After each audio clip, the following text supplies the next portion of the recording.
Hello everyone, welcome to our 27th session in our Learn from the Legends International Neonatology webinar series. It's with great pleasure that I welcome today's faculty and moderators.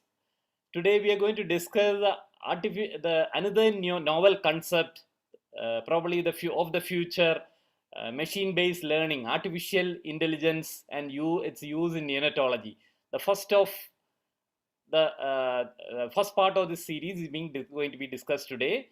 I have great pleasure in welcoming the faculty for today, Dr. Mallinath Chakraborty, who has done original research in this field. Welcome you, sir. I also have great pleasure in welcoming the moderators for today's session, Dr. Sachin Shah and Dr. Ashish Jain, two leading neonatologists of India, one from Pune and the other from Delhi. So welcome you, sirs. Now may I request the moderators to start today's session. Thank you. Thank you for the kind introduction. I am Dr. Sachin Shah, and it gives me great pleasure to welcome Dr. Mallinath Chakraborty, who is a consultant in neonatal medicine at the Regional Neonatal Center in the University Hospital of Wales in Cardiff. He is also affiliated with the Center of Medical Education in the School of Medicine at Cardiff University. His research interest includes neonatal respiratory medicine, pulmonology, and neonatal data science. And we are indeed privileged to have him here to share his views and thoughts. Yeah, I echo with you. It's a great pleasure to have him here to talk about this novel, thing which has come out recently in a big way. And most of the innovations now revolve around artificial intelligence. So in recent times, it has proven to be of great potential to transform healthcare, especially in fast-paced environment, what we have in NICUs and neonatal intensive care units. The potential benefits include vast. We all have seen so many predictive models who predict the chances of BPD, chances of jaundice, chances of survival, mortality, ELBW survival, sepsis risk. So all that is based on the data which goes inside and the AI which calculates and determines these predictive models. These feedback loops we also have seen now coming into our machines, coming into ventilators as auto FIT regulation, tube compensation, and all that is data-based loops which result into potential and optimal care of the neonates. The integration in trends in the monitors and the data of these monitors, the iNICU, all that is related to this. And of course, it's a great tool for the researchers because it assimilates, it analyzes, and it gives a proper relevance and knowledge to the data what we have collected. Only one downslide of the artificial intelligence would be, it would have some negative role on the crucial role of the parents in taking decision in the NICU. So that's one thing which we are all worried about. So as I heard and I learned that Dr. Mallinath has done his original work on AI, And I welcome him, and let's all listen as to what he has for us today. And I request all of you to put your questions in Q&A only. And as they come at the end of the session, we'll take them up as grouped questions on the same domains. Thank you, sir. Please, sir. Thank you very much for the kind introduction. And I believe we have participants from all over the world in various different time zones. So, so good morning, good afternoon, and good evening, wherever you are. Thanks to the organizers for inviting me and giving me this opportunity to present our work. At the very outset, I would say that our group prefers to use the term machine learning rather than artificial intelligence. So I will be using the term machine learning throughout this talk. So this is a brief overview of what I'm hoping to present today. So I'll start off with the background, where it all started. So we'll talk a little bit about neonatal interventions and move on to the potential for data analysis. Then I'll show you 3 pieces of work that we have done. The last one is still ongoing and is not yet published. So I won't be able to show you a publication for that one as yet. And finally, I'm hoping to finish with some conclusions and some future directions. This work that we are involved in is by no means complete. It is still ongoing, and we are slowly moving towards a more advanced goal. So many of you who follow the neonatal literature will know that in pediatric journals, a large proportion of publications are from neonatal medicine. So this is a small graphic from PubMed, which shows the explosion of papers in neonatal medicine. And a lot of this is large, high-quality randomized controlled trials, which has given us direction in how we manage these vulnerable babies. And these are 2 examples. So antenatal corticosteroids and exogenous surfactant replacement. These are by far still the most efficacious interventions in neonatal medicine. And they have reduced neonatal death. Steroids have reduced RDS, IVH, and NEC. And obviously, surfactant has also reduced death and pneumothoraces in preterm infants. Some other examples are use of CPAP at birth versus mechanical ventilation and to reduce BPD, volume targeted ventilation to reduce BPD, magnesium sulfate for neuroprotection, probiotics for protection from NEC, and the most recent one is high flow therapy instead of CPAP. Now, by their very nature, these interventions are a single intervention, which recruit a group of babies and randomize them to 2 parallel groups. So one group gets the intervention while the other group serves as a control. The assumption is that among the 2 groups, the intervention is the only difference, and that assumption is absolutely key to reaching scientific conclusions. Now, the two groups are never identical.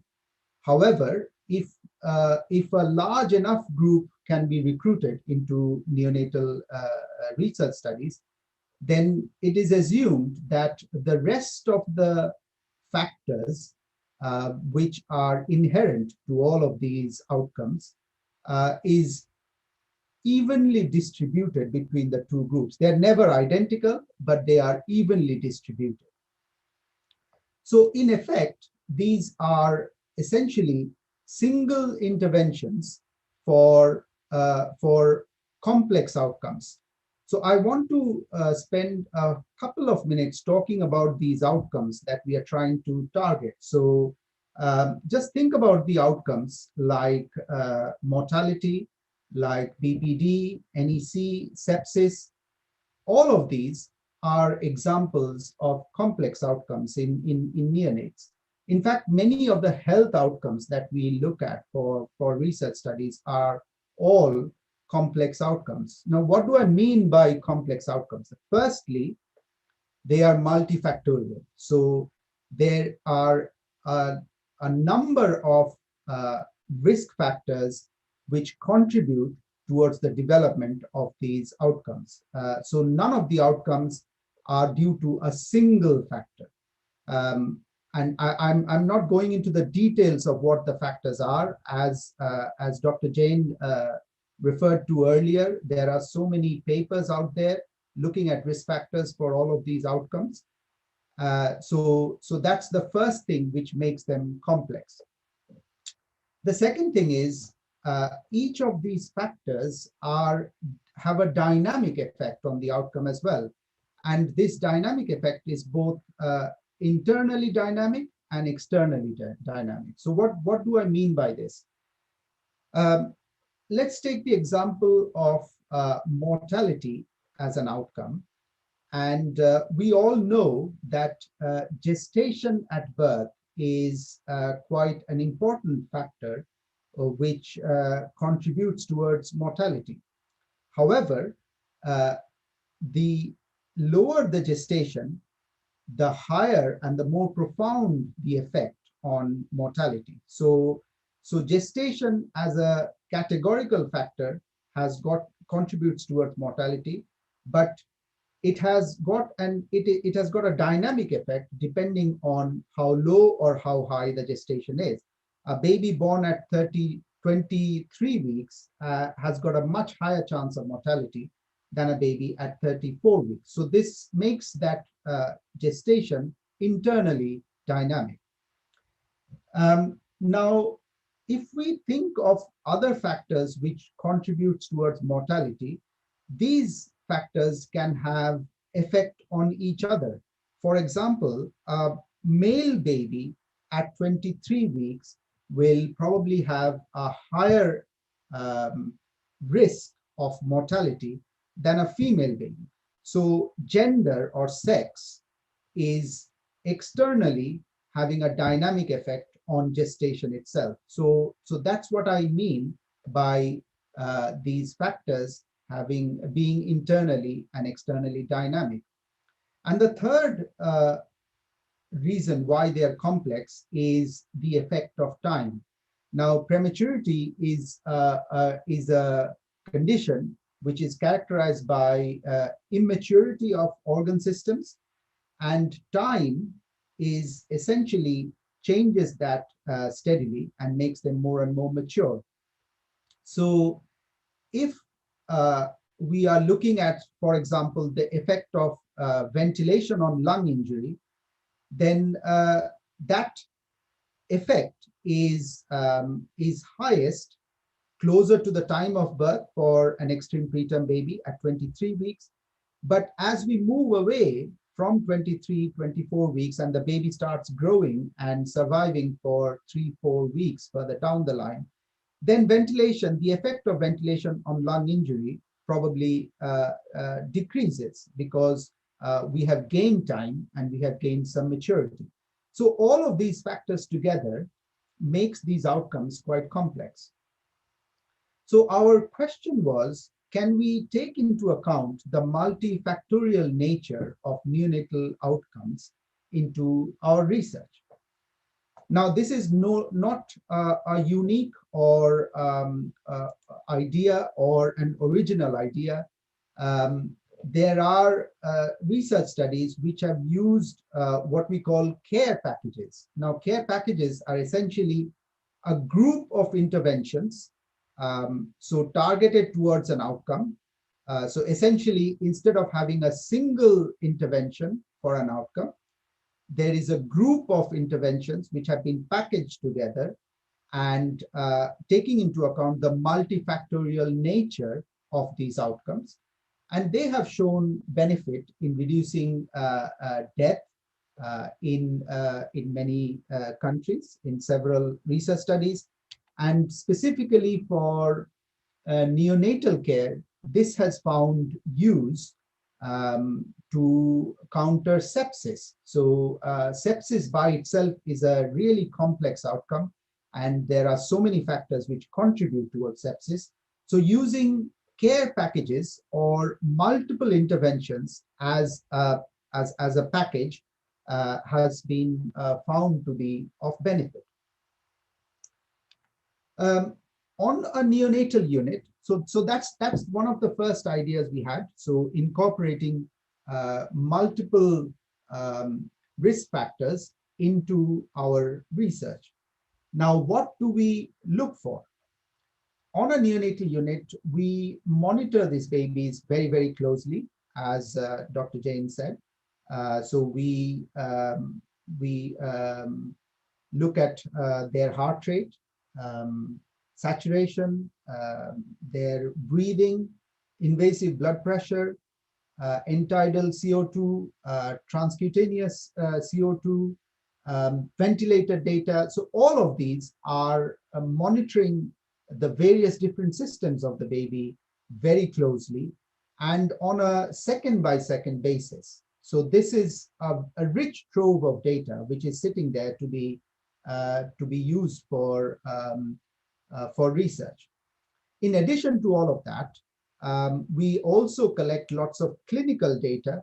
So, for example, use of drugs, growth of these babies, their background risk factors coming from mom, including pregnancy data, data from their medical history. So all of this data is sitting there, which can be used for research purposes. So our objective was to use all of this rich trove of data for to develop data-driven decision support tools, and to start using it at the earliest stage possible to get at the beginning of an onset of an outcome, so that we can start intervening, if possible, by detecting these changes. So that's the background that we are coming from. Now, the first example I want to show you is a paper we published last year, and this was modeling growth of preterm babies. By growth, I mean specifically modeling their weight gain. So growth charts, as we all know, have been in use in neonates for a very long time. I think in the UK, they have been used for over 3-4 decades. I can remember looking at growth charts in the IAP textbook of pediatrics when I was in medical school. And these charts are developed by picking up a large population of babies and following them up longitudinally until about, say, 5 years of age. So from birth to 5 years of age, this population of babies are followed up, and their growth data is collected at regular intervals.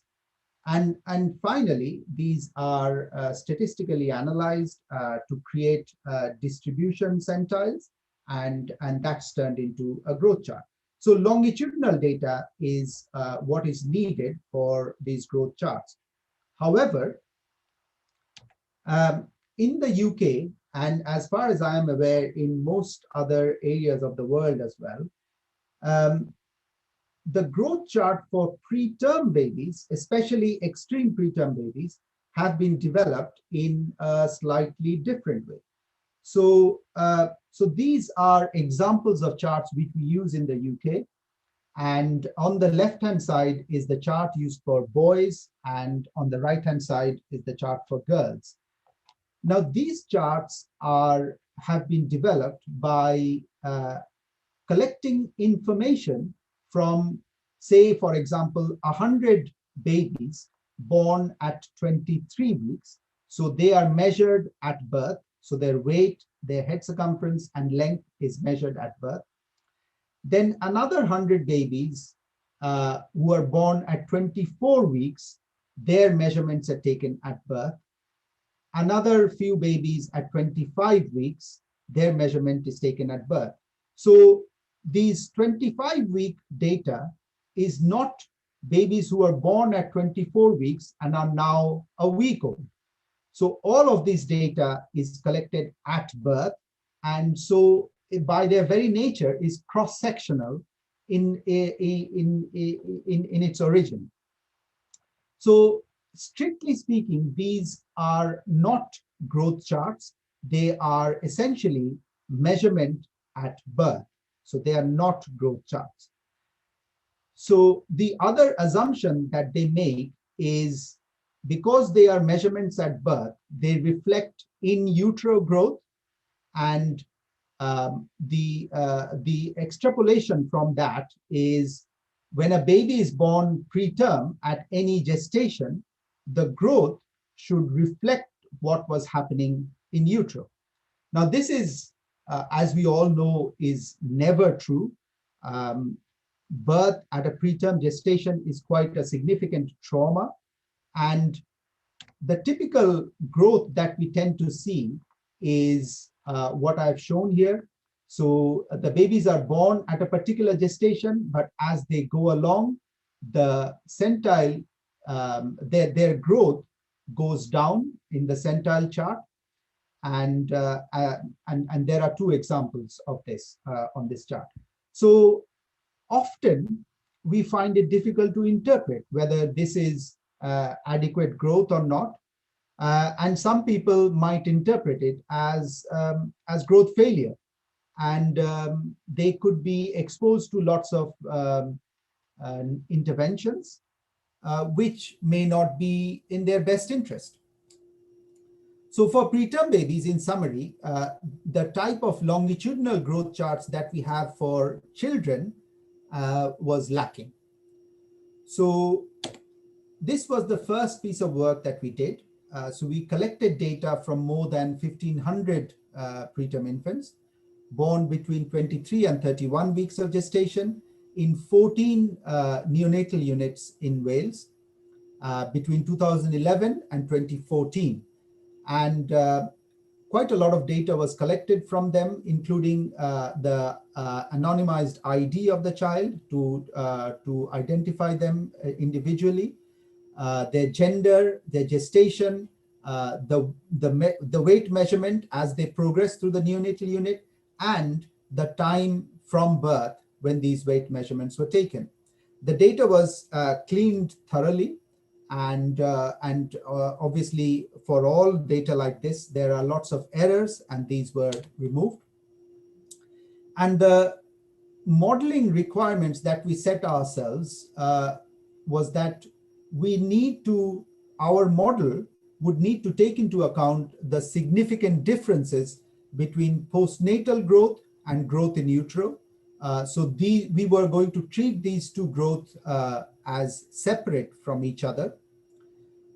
We would be able to deal with the change in variance over time. So the growth also changes as they go along. The first few weeks is they have quite poor growth, especially the extreme prem infants, and it's almost flat. In fact, sometimes they lose quite a bit of weight before they start growing. So our model would accommodate the more varied behavior in the first 4 weeks of life.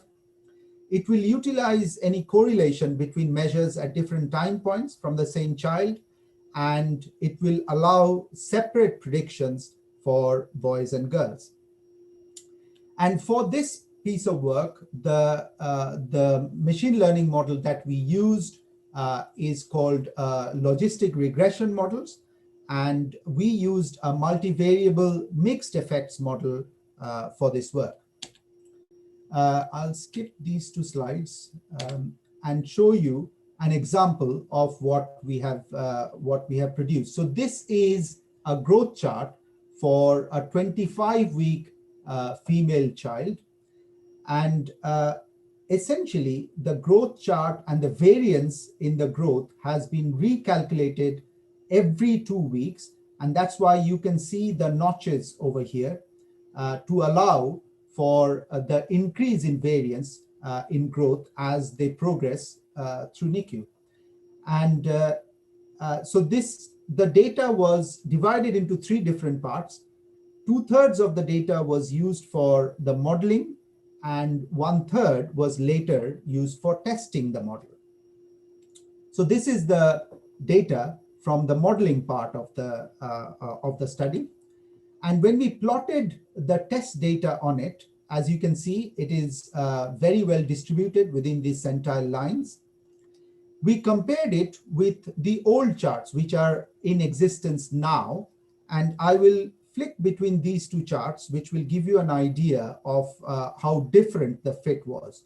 So this is our model, and this is the old model. So as you can see, the same data is lying on the lower centile lines of the old model because they were expecting babies to grow similar to in utero.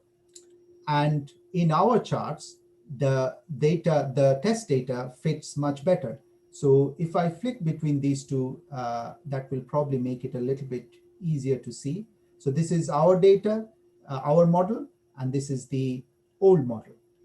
Okay. I'll show you a short demonstration in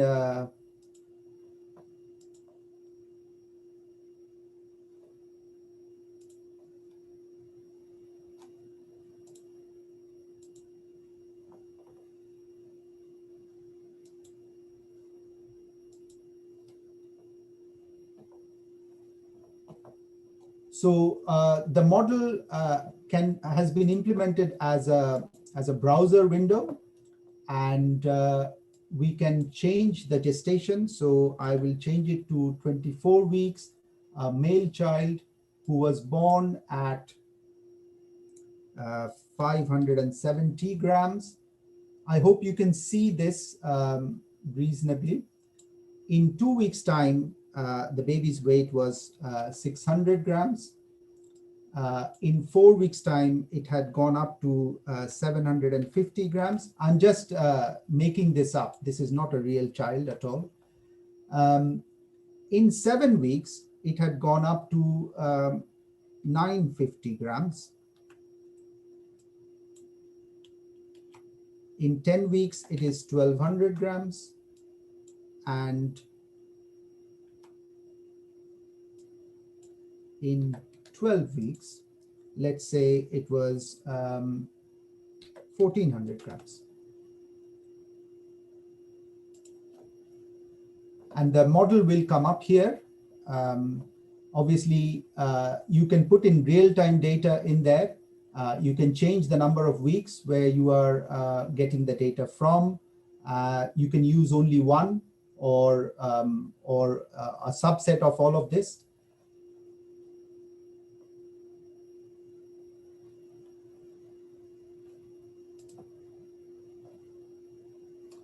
I'm sorry, just 1 second.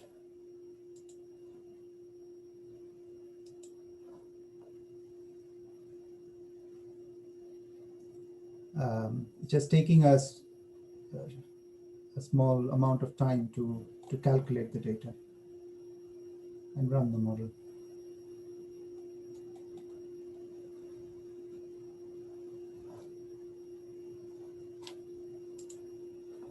There it is.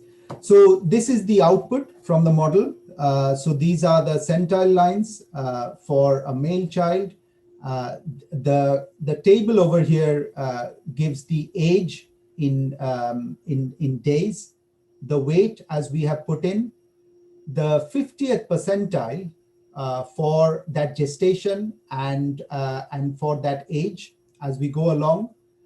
And the change in percentile is also noted as we go along, so that you get a very clear idea that whether this child is following a particular centile line or is lagging behind. So every time it's negative, that means the child is falling off a particular centile line. This can also be done for a female infant. If we assume the same data, but the change will be slightly different because the 50th centile for females are slightly different from those for males. I'll just let it update. It's just taking a small amount of time. Sorry about that.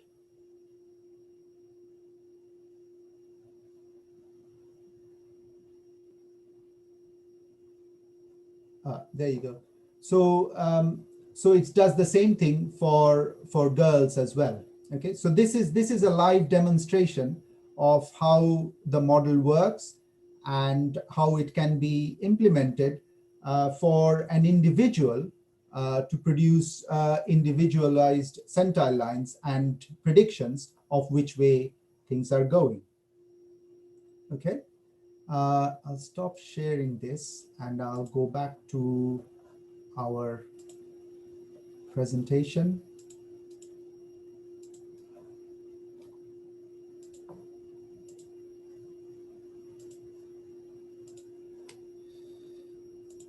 So that was the part of the work that I showed. That was the first piece of work.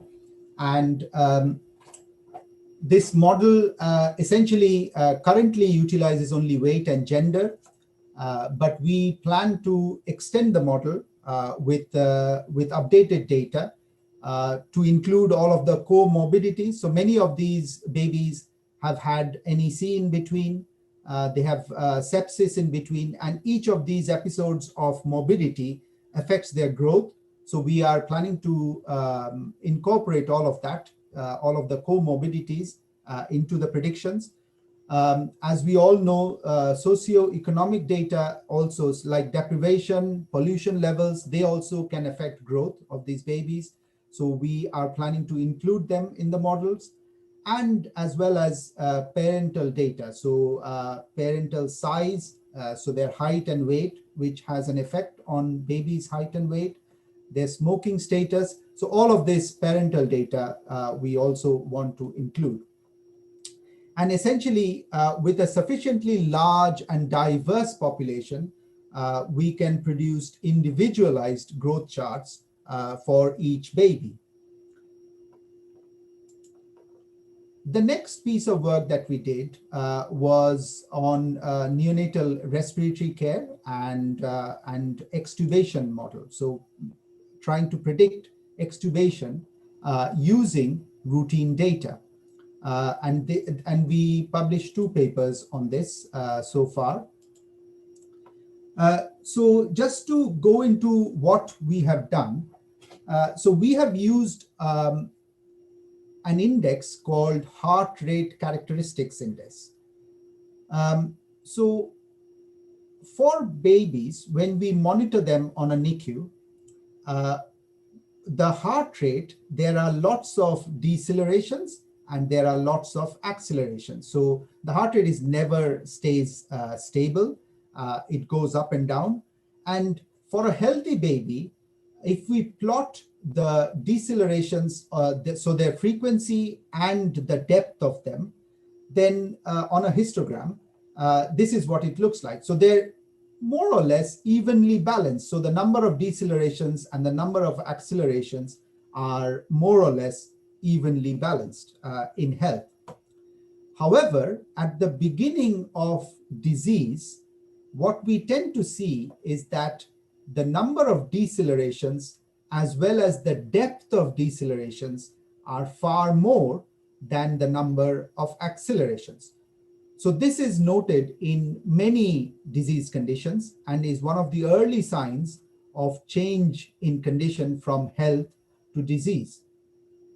Now, using the RR intervals from a standard ECG, this index has been calculated, called a heart rate characteristics index. Now, this is not our work. This was the work from a group based in the US, and they did quite a lot of work on it, and they showed in a large randomized controlled trial that if this heart rate characteristics index was displayed to clinicians as opposed to hidden from clinicians, then the group where it was displayed, they have a reduced mortality in very low birth weight infants. So this was a very large study in 9 neonatal units in the US, and they recruited almost 3,000 babies with 1,500 in each arm. Our work was based on data from this study. So I'll show you what we did.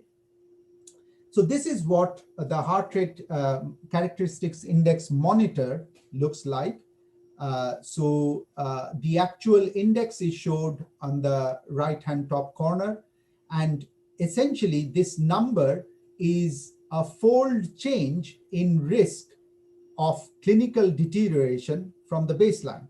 So if the number is less than 1, then the risk is quite low. Obviously, as the number goes up beyond 1, then the risk of a clinical deterioration over the next 6 to 24 hours is higher. So this is how the monitor looks like for a normal baby. So this is a 5-day HRC index. And as we can see, it has remained very stable over the last 5 days. In the bottom, it shows a 30-minute heart rate and then details of the ECG on the right-hand side. What happens in disease? So this is exactly the pattern that we see in disease. So as you can see, the index has gone up beyond 1. So it's 3.52, meaning that the risk of developing a clinical deterioration is 3 times that of the baseline, or 3.5 times that of the baseline. So that's a fold change.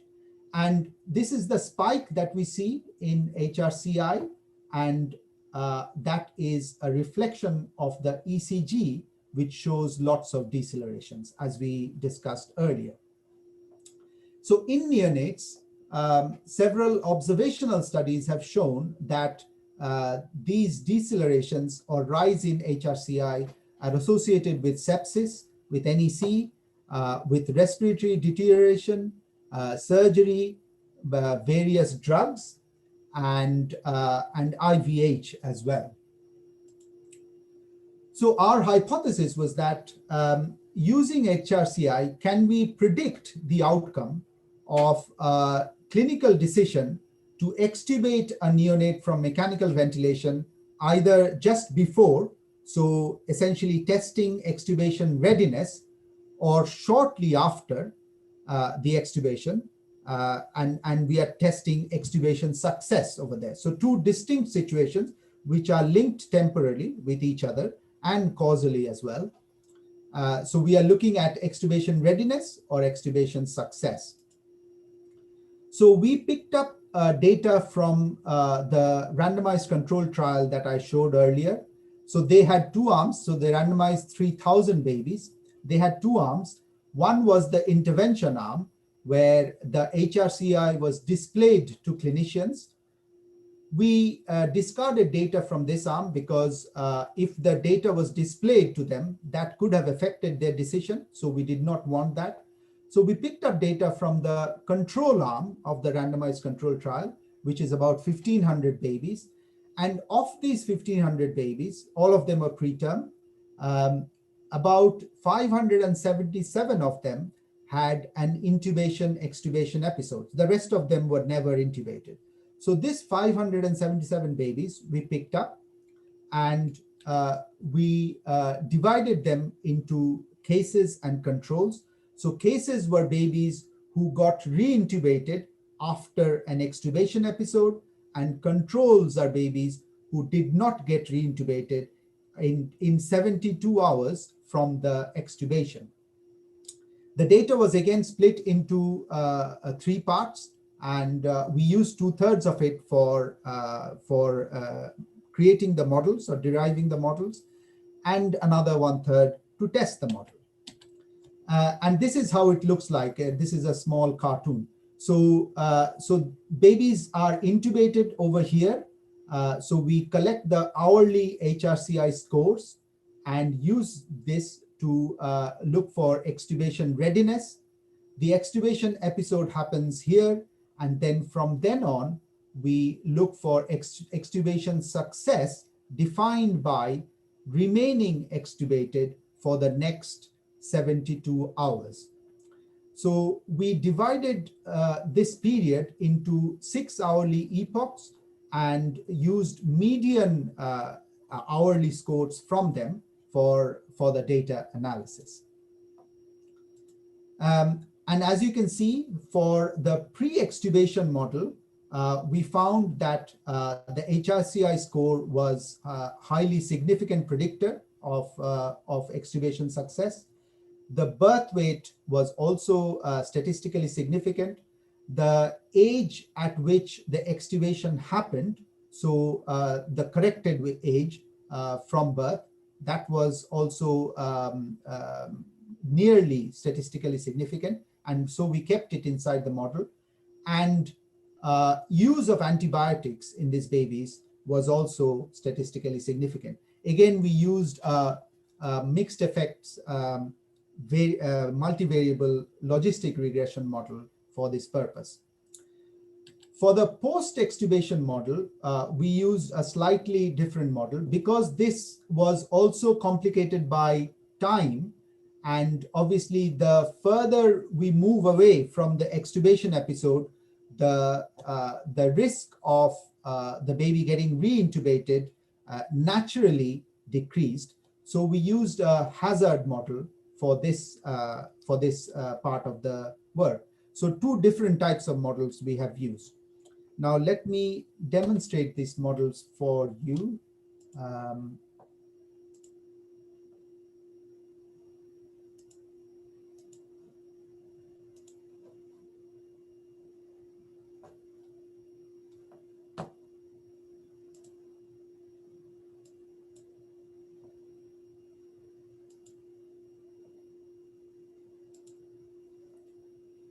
So this is the pre-extubation model, and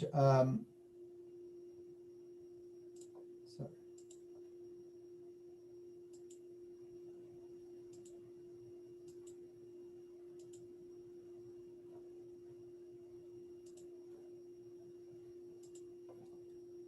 And this is running in the background on a browser using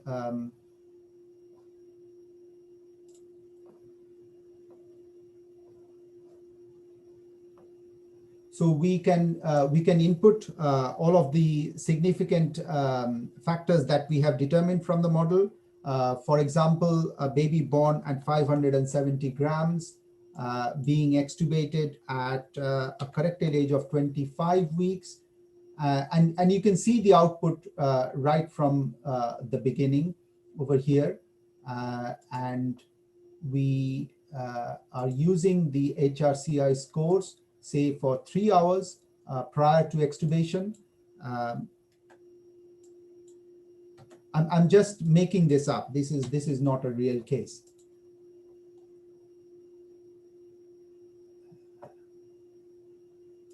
Sorry, this needs to be in kilograms.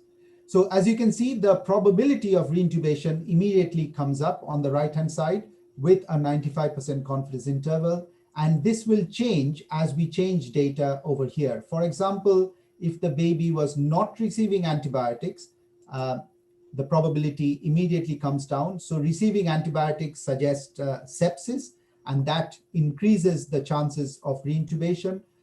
If they were not receiving antibiotics, that means they were not septic, and that reduces the probability of reintubation. If we change the scores, so for example, the corrected age at the extubation, if we change it to 30 weeks, then again, we'll see that the probability of reintubation goes down. So this is how the output looks like for the pre-intubation model. And it can be used for real cases for prediction. For the post-extubation model, this is how it looks like. For example, let's say a baby, again, born at 600 grams. At extubation, the baby has a HRCi score of, say, 2, and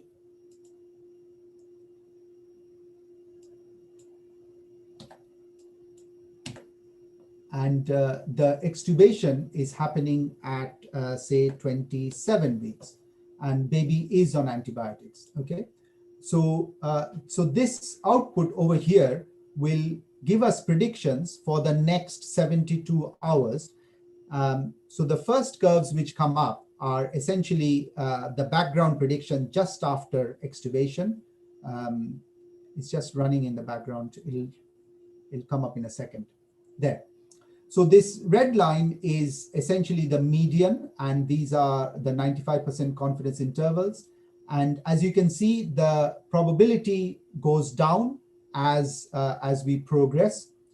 If we change any of the input data, then this will change as well. So if we change antibiotics, then the prediction will change. Sorry, the model is running live in the background, so that's why it's taking a little bit of time. I apologize for that.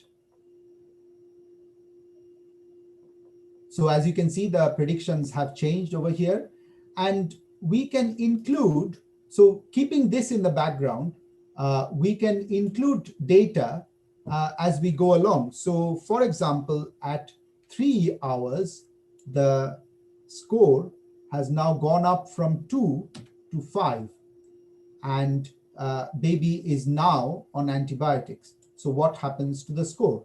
So the background score will remain in our model. That's how the output has been produced. And a new plot will also come up to show how the score has changed. It'll just come up in a second.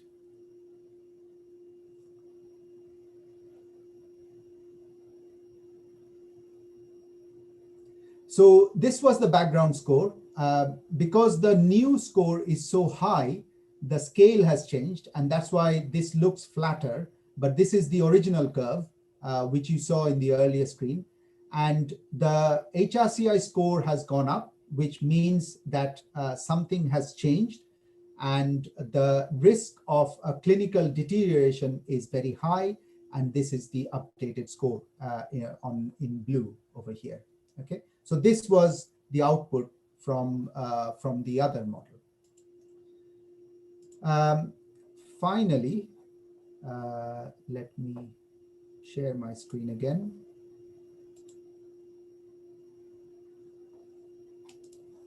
Going back to the presentation.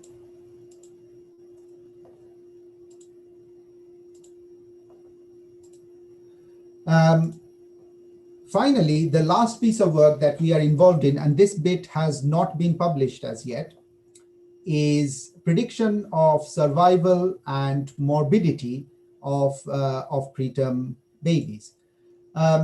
So just as a background, I'm sure all of you are aware, the survival of extreme preterm infants are increasing over the last few decades.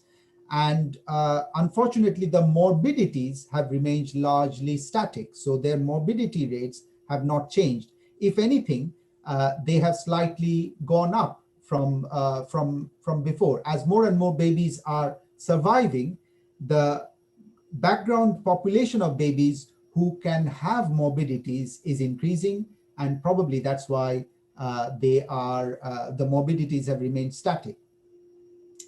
There is also a general creep towards actively caring for infants born at very early gestations. So in the UK, there is a very recent guideline from the British Association of Perinatal Medicine, who have started including babies from 22 weeks of gestation. And they recommend a risk-based model for counseling parents at the when a preterm delivery is threatened. Okay.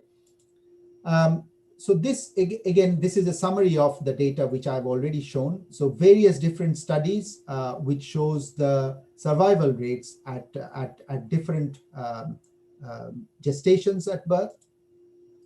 And this is the details from the guideline that I was talking about. So they use gestational age, the estimated birth weight, the sex of the baby, and whether it's a singleton or a multiple pregnancy, whether antenatal steroids were given, and what is the place of birth, whether it is in a tertiary NICU or inborn in a tertiary NICU or not. And they categorize this as extremely high risk, moderately high risk, and lower risk. So that's the extent that they go to. And there are different guidance for how you approach each of these situations. So as you can see, this is quite a crude way of counseling parents. So what we wanted to do was to create a more specific and individualized model using the data from the mother and data at birth from the baby and just after admission on a neonatal unit. For this work, we have used two types of machine learning models. One is the multivariable logistic regression models, and also we have used a new machine learning categorization model called random forest. So these are various different models which are already in use in adult intensive care and in pediatric intensive care. In neonatal intensive care, there are a few other models which have been proposed. And when we looked at them, we undertook a gap analysis. And these are the gaps that we found in the previous models. So many of them have not used the detailed maternal variables, which is available at birth from these babies. Many of them have picked up variables according to a clinical decision and has not used a systematic method of looking at them statistically so that the correct variables are chosen. Some of them have not accounted for missing variables, and this is what we have also done. We have imputed for missing variables. They don't include preterm infants up to 34 weeks of gestation. The other major thing we have done is prediction of major morbidity as part of our analysis. And what we mean by major morbidity, so these are a group of morbidities we have chosen, which we thought were major for especially these preterm infants. So NEC, IVH, PVL, ROP, chronic lung disease, sepsis, HIE, meconium aspiration, and PPHN. So we have produced a model for major morbidities as well. And we want to develop this model and validate it using external data. So, so we got a group of data for deriving the models, and we want to look at validating that model as to how it performs on external data. Okay. These are the various different data domains that we have used. So maternal, medical, and social background, pregnancy details and complications, the clinical details, extreme details of mother and fetus as presentation and just before preterm birth, as well as clinical details of the infant at and just after they are born. And as I said, we have used two different models for this purpose. One is a logistic regression model, and the other one is a machine learning model called random forest. And using these models, I will show you a live version of the model as well. But this is what the output looks like. So on the left-hand side is prediction of mortality. As you can see, it almost looks like an exponential curve. The lower the gestation, the higher the risk of mortality. Whereas morbidity is more like an inverted J curve. So it is also higher at lower gestations and comes down closer to term. But as we move towards post-term babies, again, there is a peak of mortality and major morbidity. Okay, so let me show you a demonstration of this.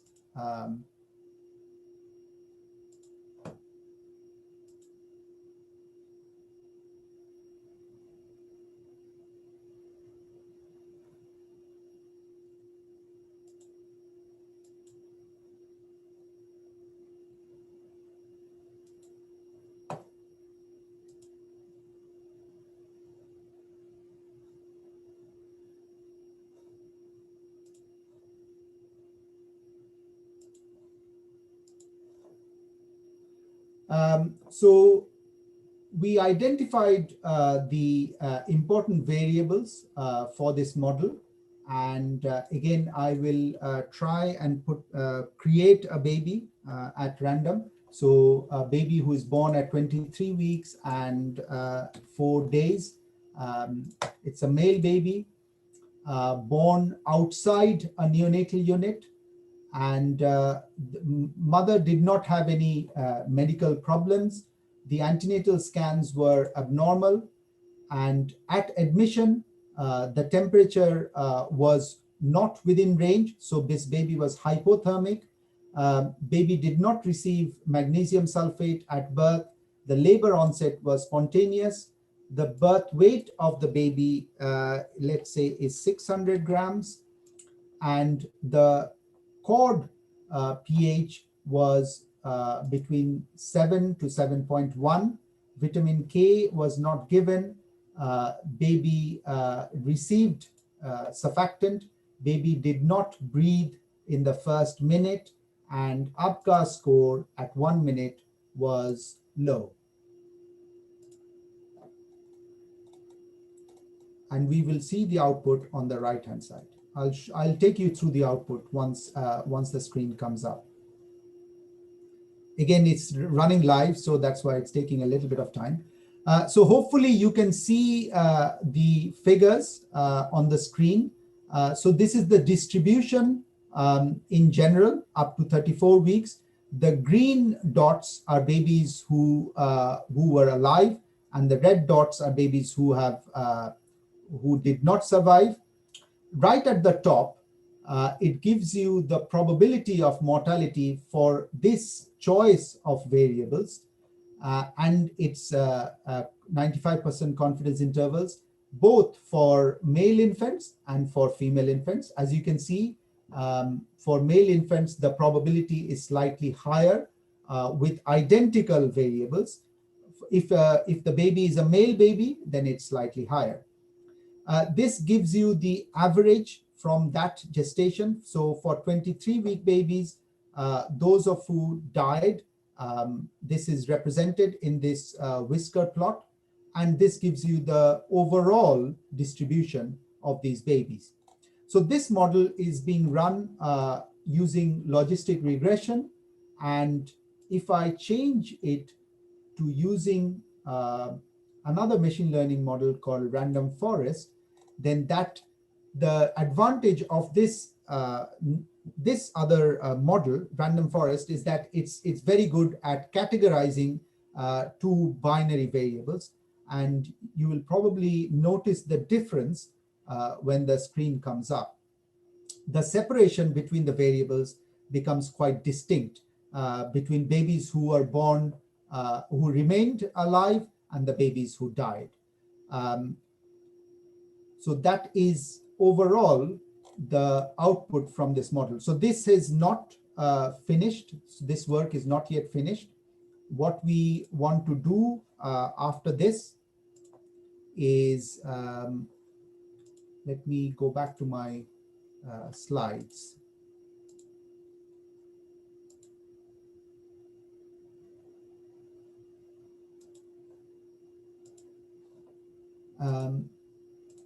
So this is, I have shown you already, and demonstration. So we are planning to validate this model.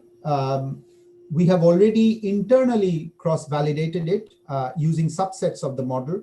And we are planning to validate it using external data before this model can be published. So we haven't started even writing it up as a paper.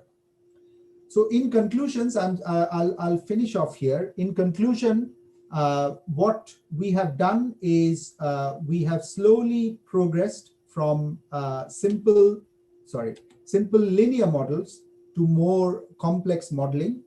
And essentially, what we have shown is that complex modeling from routinely collected data can be used for predictive purposes. We are still only using a small fraction of the potential data. And what we really want to do is to look at real-time data from monitoring of babies, which comes up on your screens. So vital monitoring, ventilator data, transcutaneous monitoring data, all of this, live streaming through all of these machine learning models, and picking up subtle changes in the data at an early stage so that we can pick up babies who are potentially deviating from the normal, and we can start interventions on them. So this is the next step of where we are slowly moving towards. These are members of our very small group. John Watkins and Daniel Farewell, these are our statisticians, and they are very closely involved with us. And Dr. Banerjee is my colleague. He's actually also my senior from medical school. And we are the clinicians in the group, and along with our statisticians, this is our small group who have been involved in this work. Thank you very much. I'll stop sharing, and I'm happy to take questions.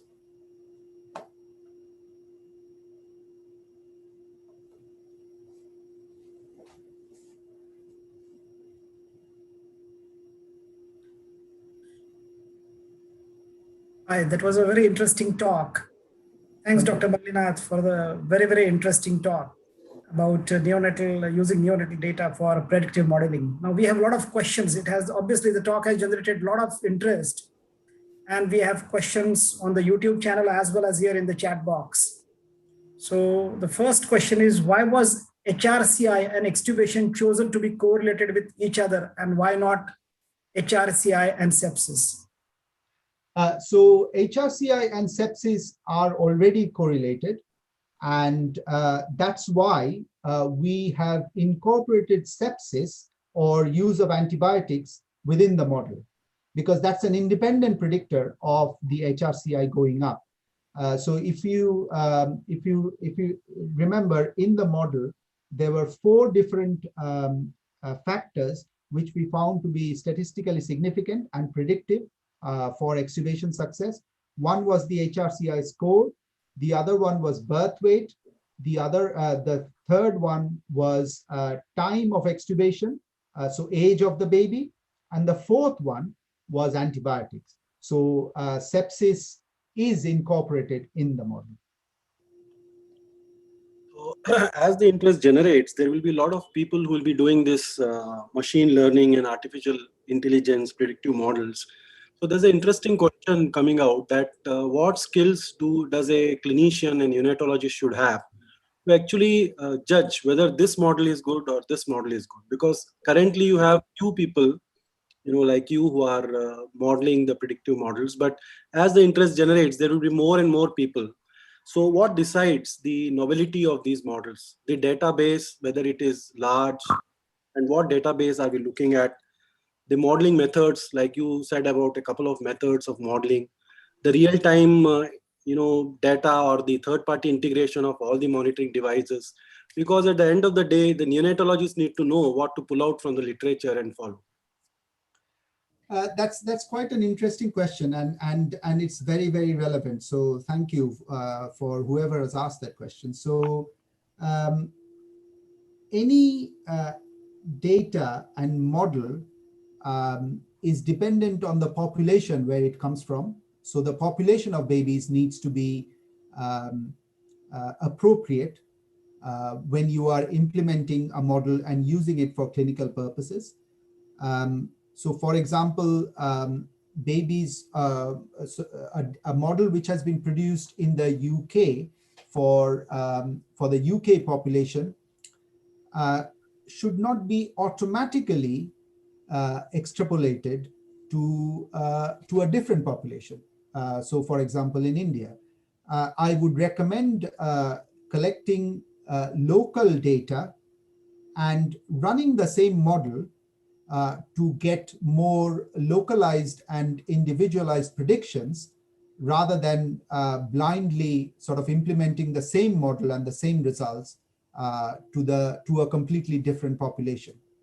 So that's the first part of your question. Now, what skills does a neonatologist need?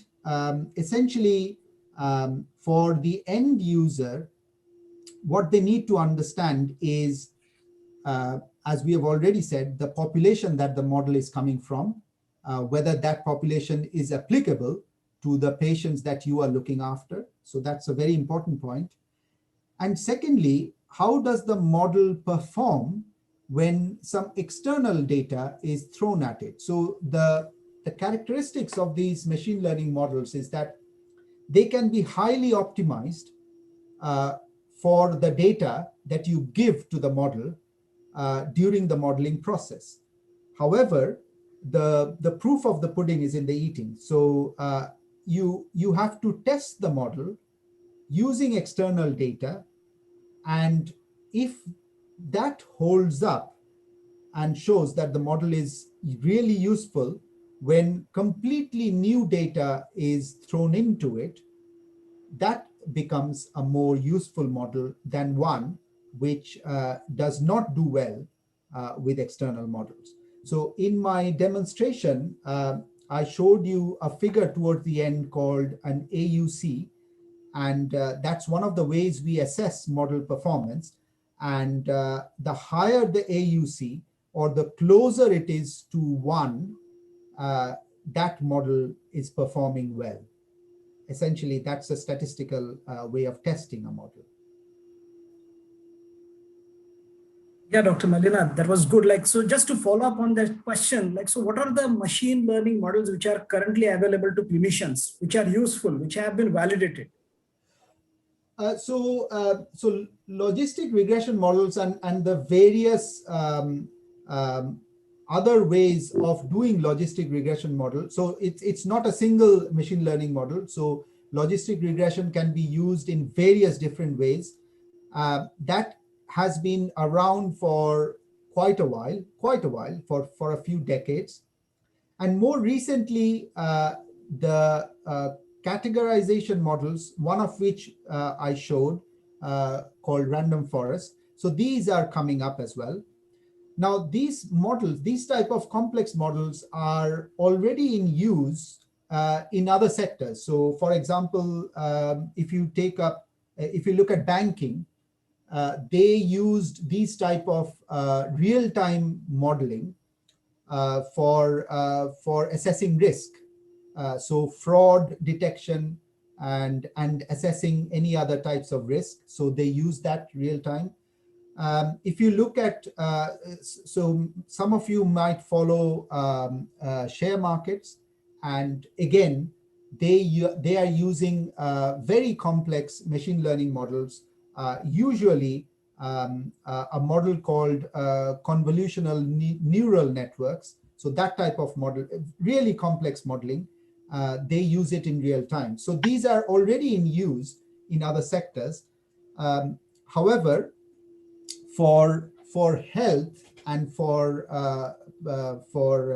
vulnerable populations, we should very thoroughly test these models before we can start recommending them for clinical purposes. What I would say, though, is that if you look at the history of research and how it has changed clinical care, we are gaining, the gain from each new research study is getting smaller and smaller and smaller. So the incremental gain, which we had from, say, antenatal steroids and surfactant, was huge. But the added gain from, say, using volume targeted ventilation or using CPAP, that is getting smaller and smaller. In my opinion, and obviously some people might disagree, but in my opinion, the next big improvement is likely to come from these type of machine learning models, because the human brain will find it very difficult to interpret this type of data on a second by second basis. We just can't. The human brain is incapable of doing that. I mean, high capacity computers can do that nowadays. So we do have access to these type of high performance computers. And these are computers which we need for running complex models. And it's very likely that these are going to be the next big step in improving neonatal care. Yeah, Dr. Mallinath, during the slides, the initial part of the presentation, you were talking about the growth curves and the modeling of the growth curves. So while listening to those slides, it almost looked as if the way we do multilogistic regression in statistics, the same principle was used. And also, if you look at the growth charts, like the intergrowth charts, they have used these techniques. They also used the smoothing of the curves. They've used the longitudinal data integration into the curves. So one of the listeners wants to know that how exactly, you would estimate the superiority of your models over the high quality statistical models which have developed these growth charts. So our models are also statistical models, essentially. So all of these machine learning methods superior to the current reference charts, like the intergrowth charts, who have also used a good amount of statistical modeling in them. So the intergrowth charts, that's a good question. So intergrowth charts are have very few babies who are below 32 weeks of gestation. So we go down to 23 weeks of gestation. So what we have done essentially does not exist in the literature at the moment. Intergrowth has got a very small number of babies who are at less than 32 weeks. So if you look at the intergrowth publications, the vast majority of them were well babies born at term or near to term. So they do not cover the population that we have tried to cover. So I don't think the intergrowth models are directly comparable to us, because they are slightly different populations that we have looked at. But more specifically, in answer to your question, you can test fit of these models statistically to show that whether one is superior to other. Obviously, they will have to be similar populations. Our model is from a slightly different population, so extreme prem babies. So now finally, like we are like coming to the end of the Q&A, but still we have a lot of questions to be answered. This was an interesting question. Like we have already talked about the models which have been validated, which have shown to be successful, but are there any models which have not really worked? And are there reasons why they have not worked? Yes. So this type of modeling, I think it needs to happen in a planned and concerted way. So what many people have done is they have taken up a bit of data and used it to produce a model, and that's the end of it. Now, what we are trying to do is to progress step by step towards a particular goal. And at every step, we are trying to use a large amount of data for prediction purposes. And we are trying to validate each of the models that we are producing. Obviously, I don't think there are a large number of groups who are trying to do this type of thing because this needs expertise in programming, which as well as clinical knowledge as well. But what I would, in answer to your question, the lack of success is probably due to a systematic way of producing these models and a lack of validation of these models, the models not being applicable to various different populations. And finally, I think clinicians also may be resistant to implementing some of these statistical models for their clinical purposes for very good reason. So you, as a clinician, we need to be careful about how we are deciding on these preterm babies. For any change to happen, it takes time, and we need to provide convincing evidence that these models do work and they are applicable to your population before I would recommend clinicians start changing their practice and using these models. Thank you. Taking forward to the local use of these models in the resource settings, resource limited settings like ours. So we have a diverse, neonatal care setup. So at some places there would be around 30 variables which we could put in. At some places only 10. At some places only 20. So interestingly, someone wants to know that can we generate our own, AI models, and is this software available for development of our own models, and how to go about it in resource limited settings? Can we actually start implementing and using these models in spite of having low data input, because many of the monitoring devices are restricted in these resource limited settings? Okay, that's a good question. So I did not go into the details of the software we have used for these type of models. So we use a free-to-use software called R. It's the letter R, and that's essentially statistical computing. So that software is used for statistical computing. That's free to use. Anybody can download it and use it. However, you need programming skills for using it. It is not a standard graphical user interface. So let me show you the terminal. So this is what it looks like. So this is what it looks like. So it is entirely run on code, and so you need a programmer to do this. So if you have access to a programmer, of course, it is something anybody can use. Now, the data that we have produced is very versatile.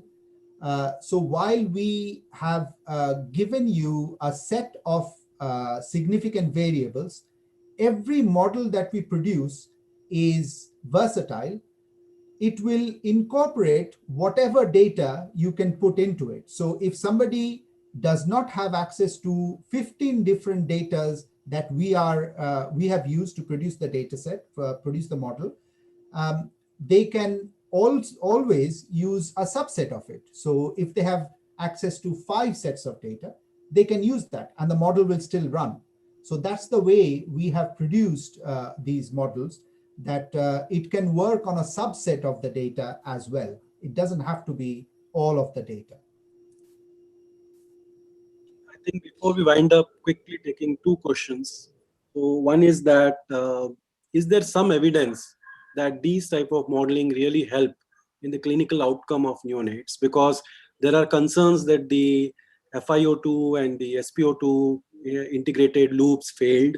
And also, will these minor differences in growth charts really make any change in the clinical outcome of neonates? That's the first question. And the second is the difference between HERO and the HRCi. So HERO is a let me take that's the easy one. So HERO is a